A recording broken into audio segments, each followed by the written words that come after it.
Folks, last year there were huge problems at Talladega College. They could not meet their payroll, and so they announced the hiring of interim president Dr. Walter Kimbrough. He's worked at numerous other HBCUs, two-time president. And when I saw the announcement, I called him. He's my alpha brother.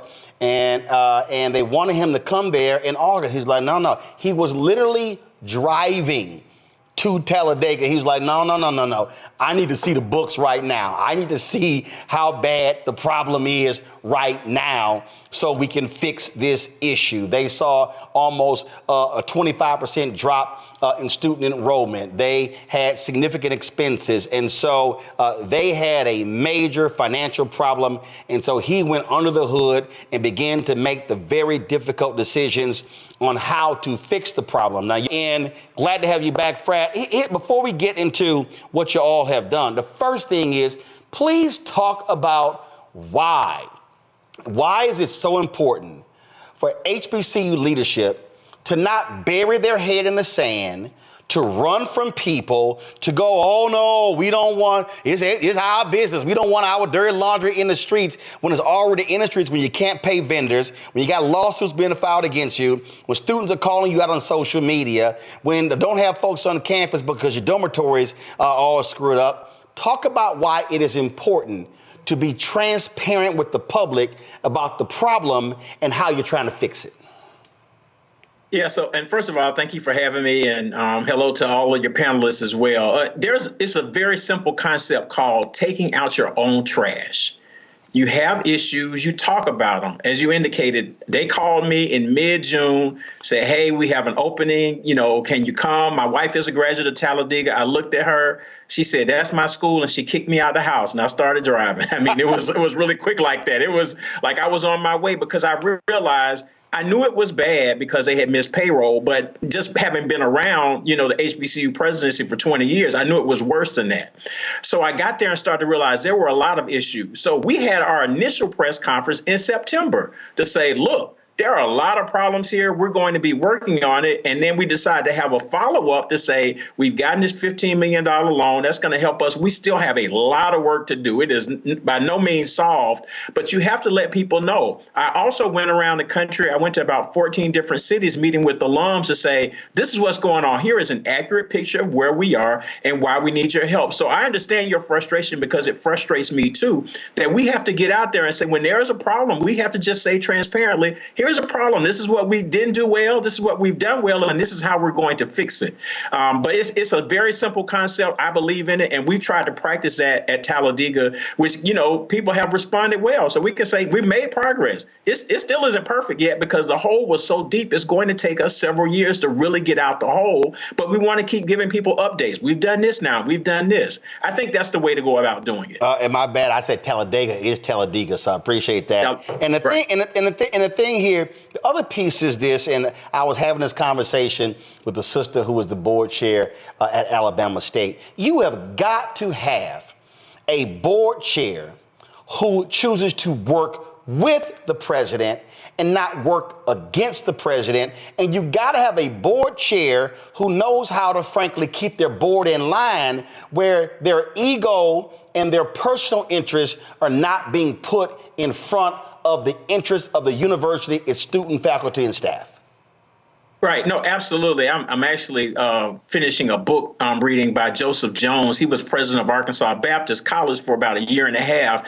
And in that book, it's just a really hard take on HBCUs. And he talks about boards and board interference. And there has been a lot of that, unfortunately, at our institutions. I'm actually here in Princeton, New Jersey, for aspiring people who want to be presidents. And we're going to have sessions tomorrow to talk about board and president relations. But that's already an underlying theme, is that you watch presidencies get undermined by board members when they do those kinds of things. I've been fortunate at Talladega to work closely with the board chair. We can laugh about when there are hard times. We can laugh together and cry together too. And you have to have that kind of relationship when it's tough like that. So, I really appreciate her, but we have to have more people who are going to interact like that, because when they don't, they create these problems that you end up having to talk about, and then they create the problems. And then, like you said, you ask them to come on and explain it. It's an opportunity to say what we're doing, and then they run from you. So I have never been like that. I don't understand it, but we've got to do better. So you go in, you look at it, you assess. You don't walk in and just start firing people. You don't walk in and just start. But there were some people who also left. So you did that. Then how long did it take for you to assess and then begin to say, hey, we got to start making some changes? So I started on Wednesday, June 26th. I started to get some data before I got there. I spent that first weekend just combing through all the data. Then on Monday, July the 1st, I had a meeting with all faculty and staff and said, this is what I found. And here, just the short summary is, we had a 24% drop in enrollment over a 3-year period of time. We saw our discount rate, meaning this is tuition that we don't collect. You say it's a scholarship, but there aren't real dollars for that scholarship. So that discount rate went from under 40%, which is reasonable, to almost 60%. Wow. And then we increased our payroll by almost 70%. So you increased payroll by 70%, but your income and revenue was down. And so I showed everybody, I just showed them the math. I said, I went to a math and science high school, so I'm like, I do know math. I'm like, this math is why you have these issues. And so when you don't do those kinds of things, you have vendors, and particularly all during the fall, I'm trying to manage all these vendors who are saying, hey, y'all owe us some money. Y'all owe us some money. When are we going to get paid? Because we overspent for a year and a half. So, when you overspend like that, you can't pay the vendors. You're lucky if you can pay your faculty and staff, but then you can't pay the vendors. So those are the kind of challenges. So when you presented it, it was a tough pill for people on campus to hear, but they said, we appreciated transparency and we know the kinds of things that we're going to have to do. And even people on campus had to make a sacrifice where we had to do a tiered payroll reduction. People who made the most had the highest percentage taken off, as much as 20%. Those like under $50,000 didn't have any taken away. So there were lots of sacrifices. Contracts that they had with people who had never stepped foot on campus, they actually started getting renewals before I got there, which was great. But those are the kinds of things we're just spending money left and right, and we didn't have the student base or the tuition base to support that, and that created problems. Did you also look at, because this is a problem that I keep seeing, when folk have issues, they're getting sued left and right. Now you got outside law firms. Now you spending all that kind of different money. We did a story the other day talking about St. Augustine's, and there were in the last 2 weeks, 2 tech companies filed lawsuits against the university, one seeking $18 million in unpaid bills. Another one sued them, saying they had early termination fees for defaulting on a contract after 1 year. Another vendor claimed they were owed $1.3 million for IT infrastructure services. When those vendors were like, yo, we getting paid, that you go to them and say, hey, here's the deal. I wasn't here. I'm new. I've assessed it. Here's the deal. Don't sue us. Work with me so I can get you paid. Did you do that? We had to. Absolutely. It was just, part of it. So when you're coming in new, you can say, I'm sorry this happened. Roland, I have done more apologizing than I've ever done in my entire presidential career. Because it's just like, it's just outrageous. People who are saying, this bill hasn't been paid in over a year. There was an event company out of Atlanta, a sound company, and they hadn't been paid. And the guy who runs the company is somebody I've known since I was a kid. And I kept teasing alums. I said, he's going to text me one day, and people who know me and my dad will call me by my middle name. I said, he's going to say, Mark Kimbrough, where's my money? And when he texted me that day and I called him, we was just screaming on the phone laughing because we knew this was coming. I was like, this is somebody I grew up with. And y'all haven't paid him in almost a year. So it was a lot of that. But you had people who are threatening to say we might have to take legal action, but we have been able to avoid that. And they did have some previous lawsuits that we were even able to settle and then pay those out as well as a settlement. So that was good. But I have apologized to just so many people because it's just unconscionable for us to have done what we did. So I did a lot of that. The reason I know this well, and it sounds similar, I've run 3 black newspapers. And when I took over the Chicago Defender, what you were describing is exactly what I had to deal with. And it was hard for some people, but my whole deal is the paper had lost, the Chicago Defender had lost money 20 consecutive years. And all these people are running around talking about, oh, how important it was and how valuable it was. And I was like, y'all broke. I'm like, so what y'all acting like y'all the New York Times. You're not, you're broke. And it was hard for people to deal with. But you did something, and this is where egos come in. You said, y'all, we can't afford these sports. Walk us through that. So my first week there, actually, our gymnastics coach reached out to me and she said, I'm just sort of shaky about what's going to happen. And Roland, I spent a month learning all the ins and outs of gymnastics. And so by the end of my first month, the end of July, we had a Zoom meeting, a board chair with the gymnastics students and parents and said, we're ending gymnastics.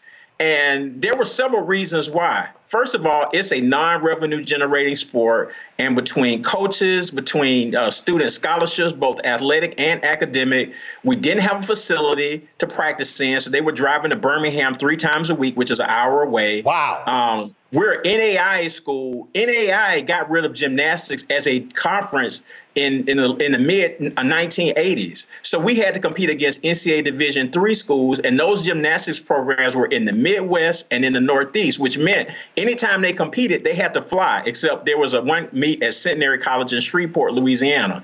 Every other time you had to fly. So for 16 people, we're spending over $300,000 in a non-revenue generating sport. We couldn't handle that. And the example I started using with alums is that the University of Alabama has a very good gymnastics team that loses $1.9 million a year. But nobody cares because every Saturday in the fall, we watch the football team on CBS, and they're making a ton of money. They pay for all the non-revenue generating sports. We don't have anything like that. So we started with gymnastics, and then we looked at others that our conference, the HBCU Athletic Conference, didn't sponsor. Our conference doesn't sponsor golf. So for us to have a golf team, you're paying the cost and you're paying to be in another conference. We don't have men's volleyball in HBCU Athletic Conference. We were in another conference for that. We got rid of that. It's just we had to do things that made sense and not just add all kinds of things. It's not to say that at some point in time they can go back to that, but they just added these things. There was no strategic plan. There was no feasibility study. So, you find out one day it's like, we're going to add gymnastics. And nobody, the board doesn't even know. You just add, it became a vanity type thing like, oh, look, we want to get, publicity like Fisk got. That wasn't smart, and that hurt us. So we just had to come in, and like I said, there were a lot of people upset that, oh, I can't believe y'all did that. I looked at just the numbers, and when you add everything together, it did not make sense. It's cool and everything, and actually one of the students who's done very well, she went to Temple, and she's gone viral. It's been a blessing for her not to be there, and I'm happy for her. She's doing very well. But we don't have the resources that Temple has to do gymnastics. So, for me, it's just common sense. So you cut gymnastics, you cut golf, then you cut some other sports? So golf will start, the rest of them will start in the fall. So golf, indoor track, which we can always bring back, and particularly if our athletic conference does. I mean, it's just additional meat, so that could come back. Men's volleyball, and then they had a tumbling team. So those are the ones that will be cut in terms of our program. So we want to focus on the sports that our athletic conference sponsors. Those are the sports that we should have. All these extra sports, we don't have it like that we can just spend money adding sports. What did that save you per month? I saw a story. It said it saved you $300,000 to $400,000 a month. Well, that was based on our payroll. So we were able to reduce our payroll $300,000 to $400,000 a month. That's how much it ballooned. I mean, so you're talking about saving, over $3 million a year on payroll alone. But that was the biggest. I mean, so athletics were part of it, but the biggest increase was payroll. You can't increase your payroll over a 3-year period by almost 70% when you have fewer students and you're collecting less tuition. It's just simple math. It doesn't make sense. So we had to start with that. That was just the low-hanging fruit. Like, you got too many people. You got people on contract that aren't here. We just can't do that anymore. Questions from our panel. Greg Carr, you first. Thank you, Roland. Good to see you, Brother President. Yes, sir. Yeah, man, I just finished Jones's book too, Black Not Historically Black. I'm glad to know you know that, brother. I would like to see the two of you all talking about those things and that he raises in his book. And in fact, that will be the question I would ask you generally. Our HBCUs, we have identities, we have, the the allure, the culture, the nurturing. You going and doing this heavy lifting, this hard work of kind of pruning, and I mean, what elements of Talladega would you say to folks who are watching this who might consider Talladega, those high school seniors and juniors and folks who come on your campus for college tours? What would you say now are the strengths of Talladega in terms of curriculum, in terms of teaching and learning, that students can look at now and perhaps even see more clearly, given the fact that you're doing this hard work of kind of pruning so that the rest of it can grow? Yeah, there are some opportunities. Talladega is one of those small liberal arts HBCUs that over time, I think, really struggle post-integration. You know, in the 1930s, 40s, and 50s, if you were a graduate of Talladega, you could go to graduate school at the University of Chicago without taking any kind of exam, because it's like, oh, you went to Talladega, you good. And so we got away from a lot of that. And so we're at a period right now, which I keep telling people, the new president that comes in is going to really have to refine what that is, because I think we've gotten away from that. I mean, we still have a pretty significant footprint in the STEM areas. Historically, we've had some of your major civil rights attorneys in the state of Alabama have come out of Talladega. So, but a lot of those are things that we can talk about from days, gone by, and not necessarily right now. So, as we start to prune and figure out and scale it back, we need to say, what are going to be our centers of excellence and build on those? There have been some historically, but at this point, because we've been all over the place, like a lot of places, when you start to struggle for students, you just start throwing everything at the wall. Let's add a band. We added a band in 2012. We do all these other kinds of things that you sort of get away from what we have been known for. So we got to dig deep into the DNA of the institution again. And that's where, and we've had this conversation, we have to have leaders of HBCUs that value HBCU culture. And it can't just be people who come in and just say, I want to be a president, because when you come in and you don't value HBCU culture, you do damage to that. Jones talks about it in his book. I see it just in real time now on so many campuses that people, I just want to be a president. It doesn't matter where. And if you don't value HBCU culture, you end up doing damage to those institutions. Thank you, brother. Reese. I see you. I love that if it don't make dollars, it don't make sense. So that's right. It's a little unpopular, but I'm curious, what role are alumni playing, or have they factored into kind of your strategy around maybe getting more money? I saw that collections were a part of the strategy, but I'm wondering if alumni giving is something that you all are pursuing more heavily. Yeah, absolutely. So that was one of the things that I did. And it was interesting, Reese, because when I first got to Talladega, I said, I got to go out and tell alums what's happening. And people just said, well, let's just have a Zoom and do it. I was like, no, there are some conversations you need to have face to face.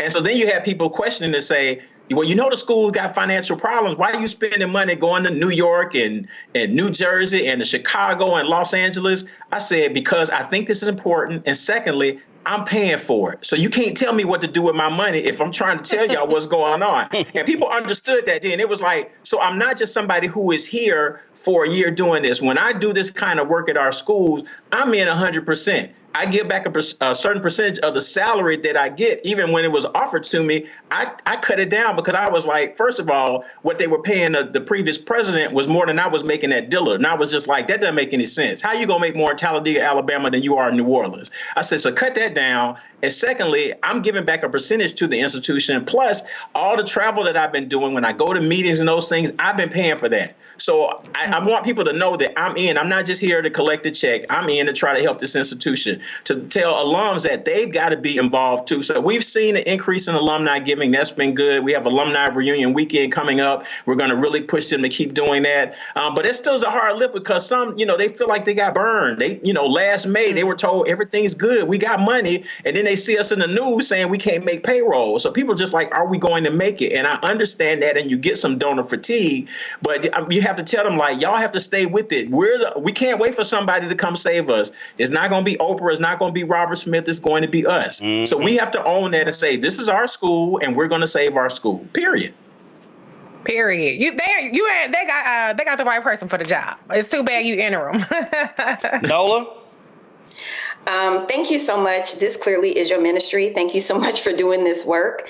And growing up in New Orleans and growing up in the HBCU city, I definitely understand a lot of these conversations that continue to persist. So my question is around near-term and long-term strategy, very close to Reese's question. I mean, you know, 2 of the 3 schools that I went to have huge endowments. One of them have the largest endowment and still have a hard time getting alumni, you know, to give back. So I know that that can't just be, you know, the strategy to sustain Talladega, you know, surviving and thriving. So I'm very curious. What are some of those? You've definitely talked about those immediate fixes, you know, like taking, right, you know, with faculty and staff and athletics. But what about near term and long term? What is that looking like? Yeah, so that's a good question. So I think there's still multiple strategies. You know, and this goes back to, you know, what Greg was talking about. You have to have those centers of excellence that people say, I want to invest in that so that I can help this institution. A lot of times, you know, HBCUs, we get into trouble. We just say, well, just give us some money and help us out. And people just don't want to give to that. You want to say, I have a great program in this, and I want you to invest in this program. We started cybersecurity. We've got to have more investment in that to grow that program. I think that that's very important for us to do. So we have to identify those kinds of centers of excellence that are very important for us to have. But, you know, it's a part of alumni and understanding that building the endowment is a part of your permanence as an institution. This is a historical fact that I found out. Around 1930, Talladega College had an endowment of $1 million. It was one of the 7 richest HBCUs in the country in 1930 with $1 million. Today, our endowment is less than $3 million.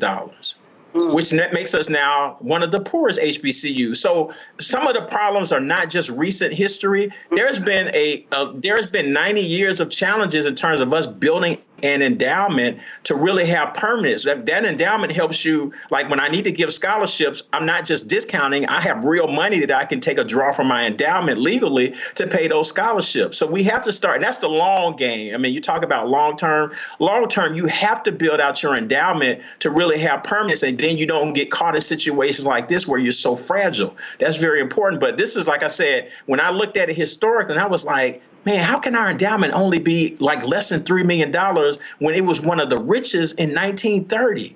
So those are the kinds of things. So short term, you have to grow your enrollment because you need the tuition. You have to create programs that are exciting for students and for donors. You have to, you know, increase alumni giving's got to be 20, 30%, those kinds of things. You have to have some wins in that. But you also have to start figuring out, how are we going to develop fund long term? We're actually a part of a pooled endowment program that UNCF is doing where we'll raise $5 million, they'll match it with $5 million, and that'll be $10 million to our endowment, which if we can do that in the next 5 years, that's big for us. So UNCF is helping us to do those kinds of things, and that's part of the strategy. So there is a short term, but the long game has to be endowments. That's very important.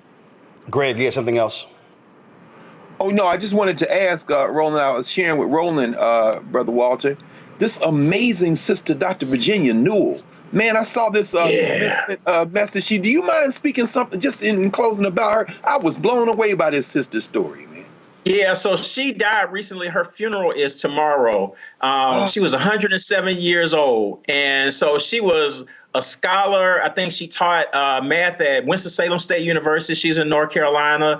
Actually, and one of the things I found out, Greg, her maiden name is Kimbrough. So I'm trying to figure out if we people, you know what I'm saying? I was excited when I read about her. But yeah, it was like just reading. And Talladega has just jewels of people like this to say. I mean, she ran for public office in North Carolina. I think she was one of the first Black people to have public office there, taught at Winston-Salem State, you know, math, all of that. So, but yeah, she died at 107 and her funeral is tomorrow, actually. So, yeah, just one of those gems from the HBCU world that Talladega's had one of them as well. Thank you, brother. Thank you, Ron. You said something I think is critically important when you come in and you assess and you look at what the spending is. I have engaged in lots of conversations with people over the years. I've talked to numerous presidents. I think I shared with somebody there are 107 HBCUs, and I've personally been to 60 of them. And when I've sat down with many presidents and when I talk to them, I always ask, what do you do well? what I mean by that is your majors. Why should someone come to your school? And when folks go, oh, we do this and this and this and this, I'm no. I said, I'm not asking you to name all of your degree programs. What do you do well? The reality is, when you're small, when you have finite resources, and I was having this discussion the other day because somebody was asking me about my 22-inch carry-on, and because I did a demonstration of what's in it. I said, I first start with my limitations. And they were like, I said, my goal was I needed to pack a portable studio in a 22-inch suitcase. So that's my limitation. So everything that I pick has to all fit like a puzzle in this 22-inch carry. I said, so I have to confront my limitation. In these conversations, I've said to HBCU presidents and board members or others, you have to accept what your limitation is. You're not an SEC school. So stop trying to have a big football team. Stop sitting here. And I said, understand, I get football, I get basketball, I get all the sports. But if you're constantly losing money and going in the hole, I said, if there's a graduate, and that graduate is sitting there going, I got $100,000 to give to my HBCU. I said, what's more valuable? And I challenge every president on this. I said, what would you rather have? If I gave you $100,000, would you rather me give it to your school of communication, or would you rather give it to me to your football program? And they want to say football, Frat, but they know it's going to go a lot longer to the school. And that's just one of those things where you have to, I think what you are saying to the Talladega community, we can't do everything, but let's do these 3, 4, 5 things really, really well and make ourselves known for that. And that's where our resources have to go. No, absolutely. I lean on my experience at Dillard, and I was president there for 10 years, and we want to have and before that, you were at Philander. I was at Philander Smith before that for 7.5 years. Go ahead. So, but at Dillard, we talked about... Hold on, wait. You at Morehouse after you left Dillard. Right. I spent a year at Morehouse launching the Black Men's Research Institute. And you were at, was it Albany State? I was VP for Student Affairs at Albany State for 5 years. Gotcha. The only reason I'm saying, those are any other HBCUs you were at? And that's Talladega, so that's my fifth. Gotcha. So people need to understand the basis of your knowledge is that you were the president at 2 HBCUs, you worked at 2 other ones, and so you're bringing 4 different institutions of different sizes, that perspective to Talladega. Go ahead. Right. So, at Dillard, one of the things we said is that we need to have these signature academic programs that we're going to, because we don't have football, but we are in New Orleans. So that's always a draw. And so we had the oldest nursing program in the state of Louisiana, all institutions. I said, that's great. We need to make sure it's the best. We redid the nursing program. They've added a master's degree for that program. There's a great need for nurses. That makes sense. When I got there, I learned that we were number 2 in the country for producing African Americans with undergraduate degrees in physics.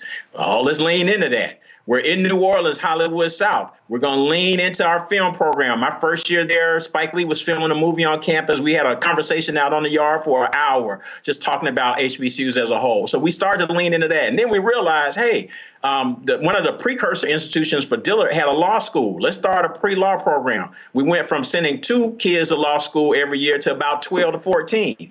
And that didn't cost us a lot of money because we were able to get grants and do some great things. So we didn't have to do a million things. We had 3, 4, 5 things we did really well. And the other things you want to be really good at those too. But those are the things that you could just rattle off. And that's what I keep telling people at Talladega. What are your signature programs? So if I go out there and say, there are some metrics. We're number 1 in this, or we have a top rank this. So they've got to really work to develop that. That's going to be the fun part of the job for the new president. But it's critical because if you don't have those kinds of things, then you're just sort of out there doing, like you said, throwing everything at the wall to see what sticks. And you just say, oh, we got a great this and a great that. And really none of it's great.